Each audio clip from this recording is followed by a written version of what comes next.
আমি গুনাহ ছাড়ার জন্য ইনশাআল্লাহ ৫ ওয়াক্ত নামাজ পড়তেছি, কিন্তু তারপরেও গুনার কাজ ছাড়তে পারতেছি না। এখন করণীয় কি? গুনার কাজ ছাড়তে পারছেন না, ৫ ওয়াক্ত নামাজ পড়ছেন, মাশাআল্লাহ। ইন্নাস সালাতা তানহা আনিল ফাহশাই ওয়াল মুনকার।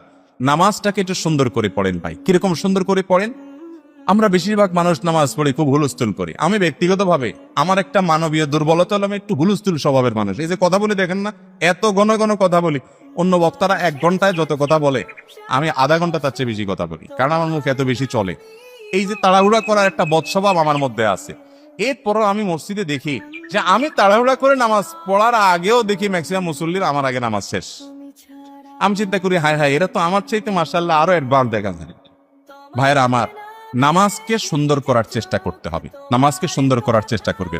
কোন মানুষকে যদি দেখেন তার নামাজটা খুব ধীরে ধীরে, রুকুতে অনেক সময় দিছে, সহজে উঠে না, রুকু থেকে উঠে সোজা হয়ে দাঁড়ায় অপেক্ষা করছে অনেক সময় ধরে, আস্তে করে সিজদা গেছে, হুলস্থুল না, সিজদা গিয়ে আবার অনেক সময় ধরে সিজদা করছে, সিজদা থেকে আস্তে করে উঠছে, শ্রদ্ধা করে আল্লাহর সামনে নিবেদন করছে, সোজা হয়ে টান টান হয়ে বসে অপেক্ষা করছে আস্তে আস্তে, এরপর আবার আস্তে করে সিজদা যাচ্ছে।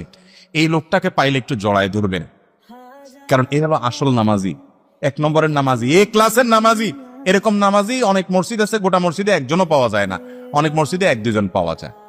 আমি ব্যক্তিগতভাবে এরকম কিছু মানুষকে চিনি, আমার বন্ধু বান্ধবের মধ্যে। যে বলছি জেনারেল লাইনের অনেক মানুষ আছে, এরকম অনেক মানুষ আছে আমার কাছে। নাম বললাম না, নাম বললে আপনারা সবাই চিনবেন, সারা দেশে মানুষ চিনবে, সারা দেশে মানুষ চিনবে, কিন্তু নাম বললাম না। এরকম ভাইয়ের আমার আছে, জেনারেল শিক্ষিত মানুষ, ব্যবসায়ী মানুষ, মাদ্রাসার বারান্দাও যায়নি, কলেজ ইউনিভার্সিটিতে পড়ছে।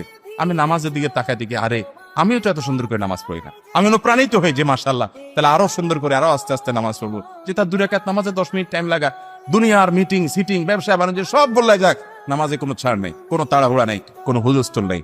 তো আপনি যে গুনাহ থেকে বাঁচতে পারছেন না, নামাজটাকে এইভাবে পড়েন, ইনশাআল্লাহ দেখবেন অপরাধ এবং পাপের প্রবণতা থেকে আল্লাহ তাআলা আপনাকে বাঁচাবেন।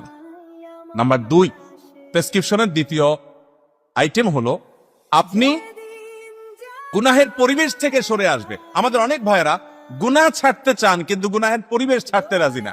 টেলিভিশনে খারাপ জিনিস দেখে, হাতে তসবিহ আছে, টিপতে টিপতে বলে আস্তাগফিরুল্লাহ আস্তাগফিরুল্লাহ আস্তাগফিরুল্লাহ আস্তাগফিরুল্লাহ।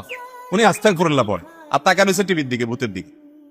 তো আপনি চোখে জেনা করতেছেন আর বলতেছেন যে কত খারাপ দেখছো, নাটকের নামে এসব বদমাইশি, আস্তাগফিরুল্লাহ, ও তাকারিস।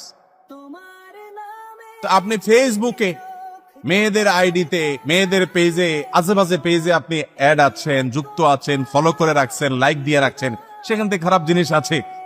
দেখেন, দেখে দেখে বলবেন, হ্যাঁ গুনাহ থেকে বাঁচতে পারি না, হুজুর কি করবো? ভাই আমার, গুনাহের রাস্তা বন্ধ করে দিতে হবে।